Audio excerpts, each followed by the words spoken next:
Hey everyone, this is Angela with Angela Wolf Video, and today is Video Tech Tuesdays where we talk about tech specs and gear.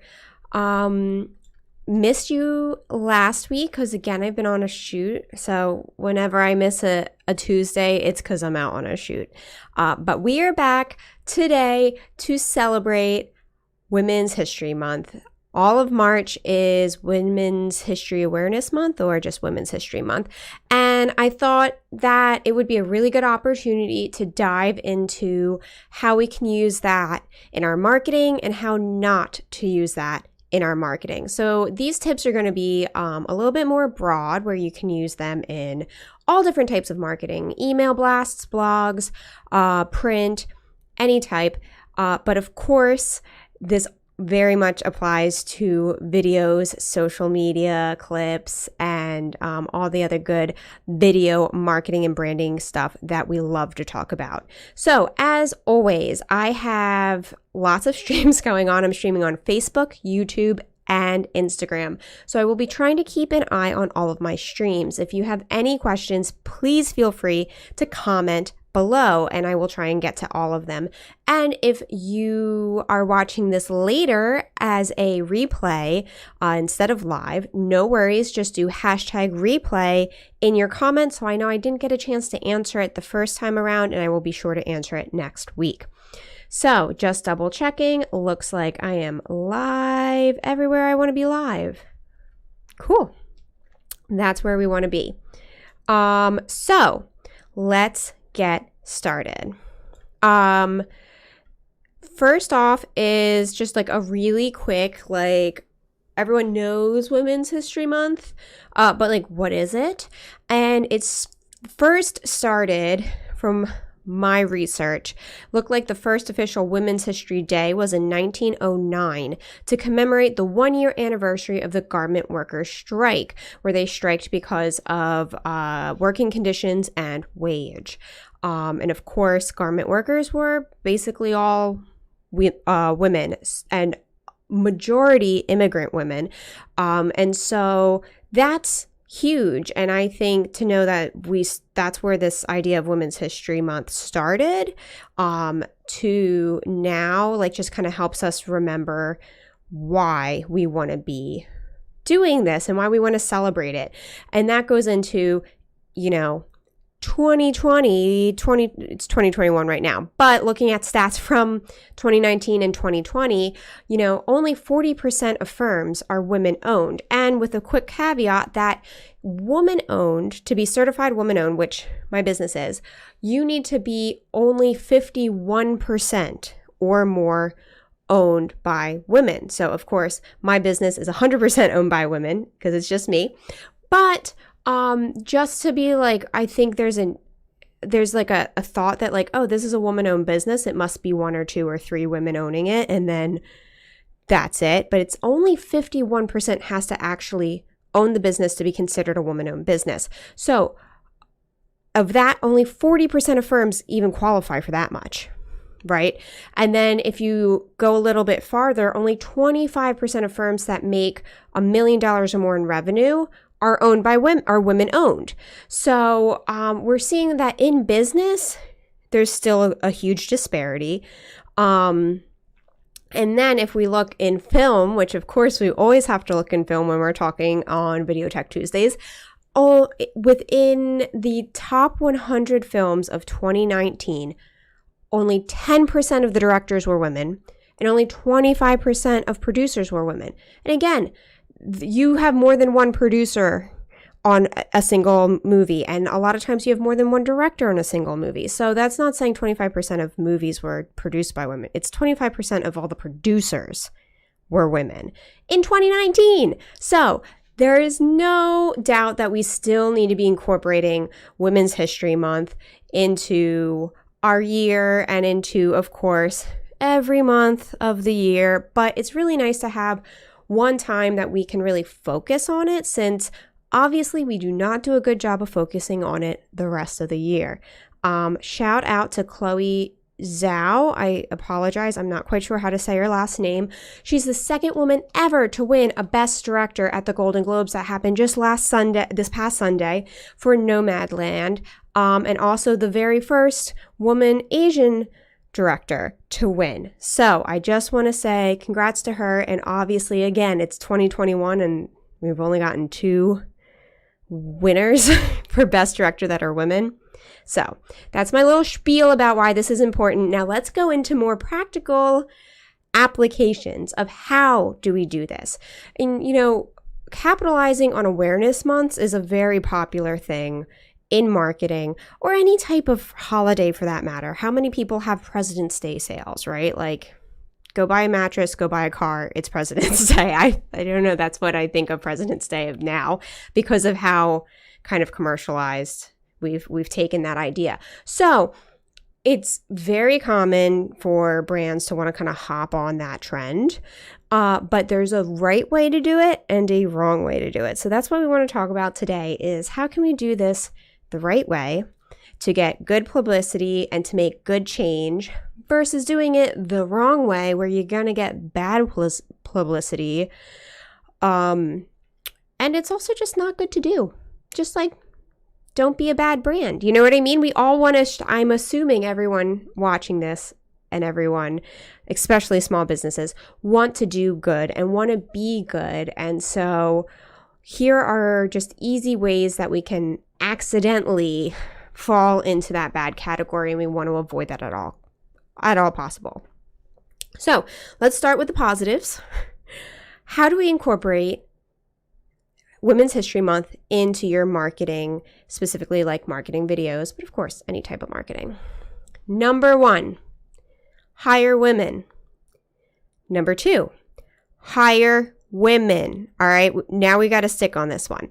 So a lot of the common mistakes that we're going to talk about next are because, or could be mitigated if you just hired women, right? If you put women in positions of power, if you have 50% of your decision makers be women, then when someone comes up with a really stupid idea that they think is pro-women and it's actually a little sexist, but they don't realize it, the 50% of the decision makers who are women get to say, no, this is a bad idea, and they're not outvoted. Just having one woman in a position of decision making doesn't prevent these bad things from happening because her voice is outnumbered. She also might feel as though if she does speak up, she could lose her job. There's no one there to back her. There's a lot of reasons, right? So make sure that as you go up the scale, it doesn't make a big difference if 50% or more of your bottom line workforce are women. The people making minimum wage are women. That stat I don't really think matters. What matters is managers and VPs and decision makers and C-suite. All those up need to be 50% women to just bring new ideas to the table, to make sure you don't have these gaffes when you're trying to target women, but actually you're doing it wrong. There's just so many great reasons why, but that is number 1 and 2. When you're getting ready to plan these marketing strategies, make sure the people involved are women, and that's going to really help. Number 3, we want to highlight real achievements and not just having an actor play the part, right? So if we want to say, if you're a sports brand and you want to appeal to women, don't hire an actor to pretend to be hitting a tennis ball, right? Like, spend the money, hire Serena Williams or any actual tennis player, right? Science, don't get an actress and put her in a lab coat and say, women love science. Like, hire a woman scientist, hire a mathematician, hire, someone in the arts, use poetry of a woman poet and use music from a woman and, craft every part of this video to have parts of it that feel authentic because they are authentic, right? Don't just pick, don't be performative is the message I'm trying to say, right? And then kind of going past that is that I want you to pay them. You should always be paying your cast and crew. But one thing that, especially because of COVID, I've been doing, and a lot of companies have been doing, is using stock footage for videos, especially on social media. That way you don't have to worry about filming during COVID. You're super compliant. It's much easier on schedules. And I'm all for using stock footage most of the time. This is one circumstance that I'm going to say, do not use that. All right. If you are promoting Women's History Month, your money better be going directly to women, right? So do not just buy stock footage of a woman reading a book and say, look, we love women. Hire a woman to act in that. Hire a woman to film that, right? That's what's going to actually be meaningful and not just, oh, I paid a couple bucks to get some stock footage of a woman. That means nothing. And along those lines, no user-generated content. This is another big one that companies love to do right now because it's free, right? You go on Instagram, you contact someone, you're like, wow, I love your video. Or on Facebook, like, oh, your video you uploaded is really cute of you and your baby. Like, can I use it in an ad? You better be paying for that, right? A lot of times people just give that away for free. And if you're one of those people giving you a heads up, charge for it, even if it's just you and your baby on your iPhone, right? The company who's going to be using it is using it to make money, so you should charge for it. So if you are that company, you do not take content from women for free to use it in an ad about how great women are. Just do not do it. And lastly, I would say your ad should be promoting change in both society and also your own company, right? Do not just say, wow, we love women. Women spend money at our company, so we love them. The end, right? Like, we want to know you have a company that has, upward mobility for women, that you hire and employ 50% women, that you are going out into the community and you are giving back to different women and to where's my brain right now? You're giving back to different neighborhoods and societies and groups of, people who might not be in that, might not have the privilege to be going to college. It's really easy to say, we need more women in tech. But if you're not going to the middle schools in the low-income areas to teach the girls about tech, then you just saying that means nothing and it does nothing. So that's the kind of stuff we want to talk about. Go do these things in society and make a video to promote showing people that this is what you're doing, right? And that this is what you're encouraging. And that's what Women's History Month is about. It's not about just saying women are great. It's about going out and lifting women up.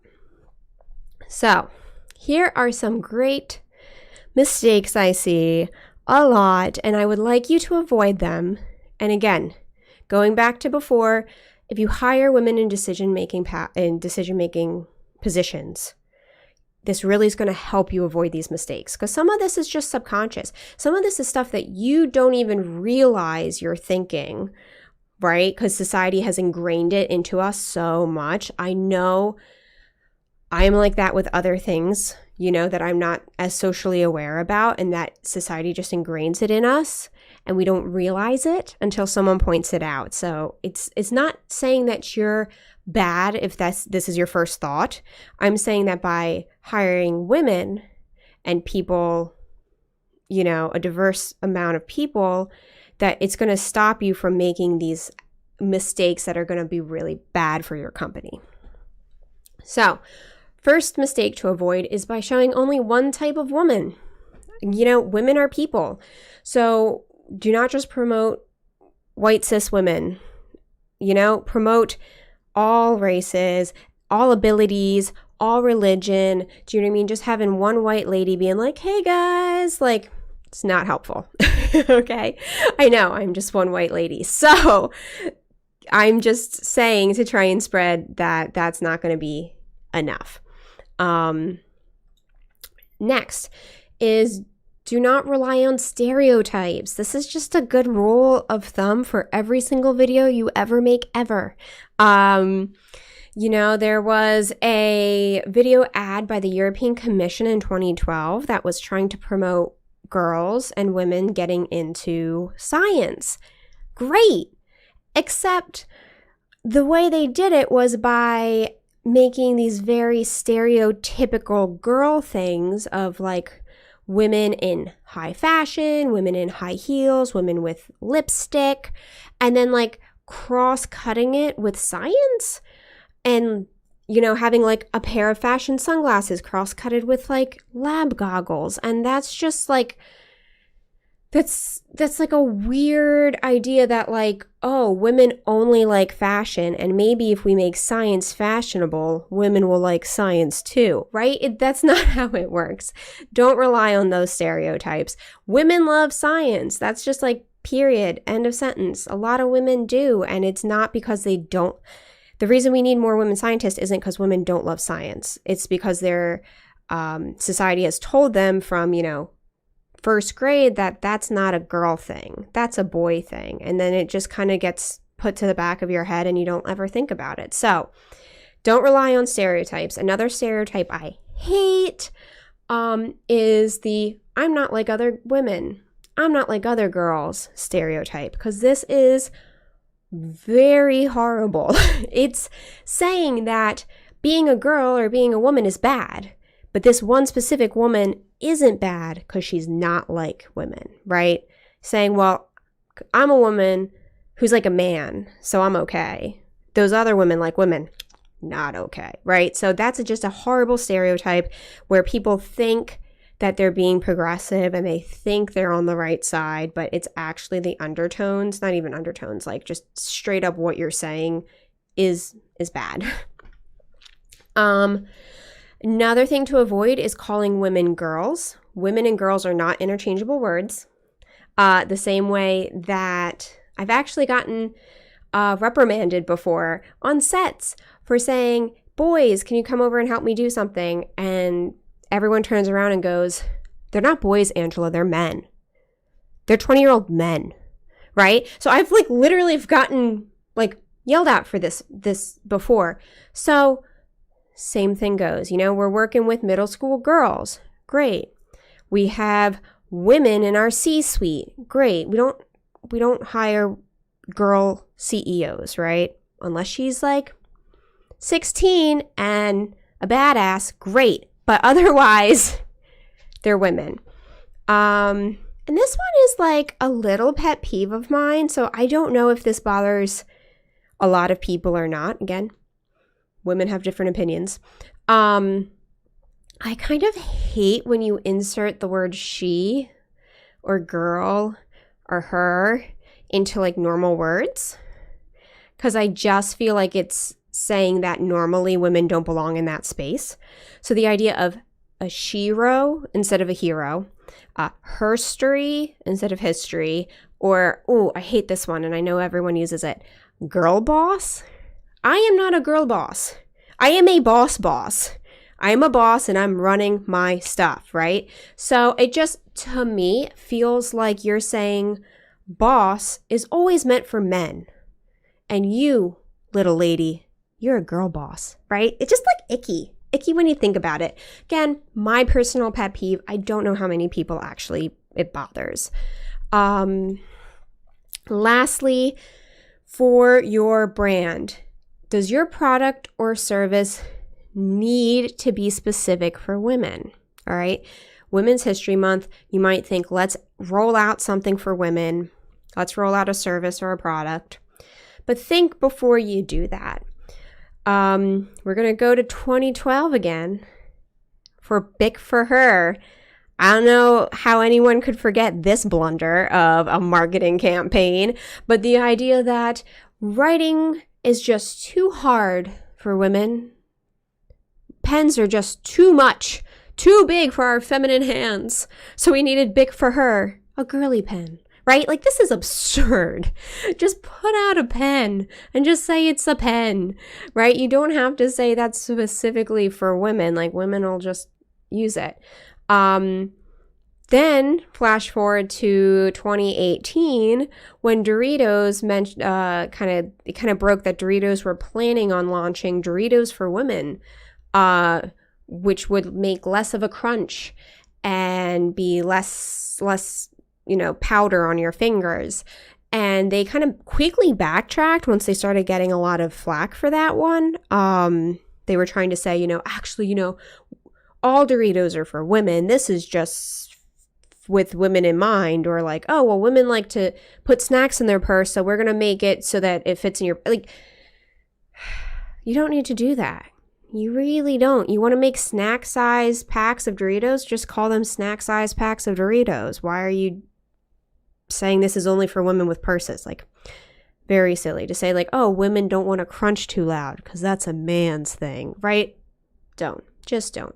So while there's definitely things that might gear towards certain demographics, just remember that women are people. And, don't put something out, again, with like the stereotypes in mind that like women love makeup. So let's take a brand that has nothing to do with makeup and just shove makeup into it because women love makeup, right? You don't want to do that. It just looks bad. And we want to be authentic. We want your business to grow. We know you're going to be putting time and effort and money into your marketing and your marketing videos. We want to make sure you get the most out of them and, show the best side of your business. So that is what all of my video is about today, right? It's just putting your best foot forward, being authentic, and in case I have to say it again, I know I don't, but I will, hire women in positions of power. All right. Thanks so much for listening to all of my spiel today. As per usual, if you're looking to make a branded video and you don't know where to start, go to bit.ly/AWV checklist. It is a free download of the branded video checklist. It will go through everything you need for pre-production. How to plan it, how many cameras you think you'll need, how many actors you need, or is it actors versus people at your company, all of that really good stuff. Download. This is so hard to do. There we go. Download this here. Boop, boop. All right.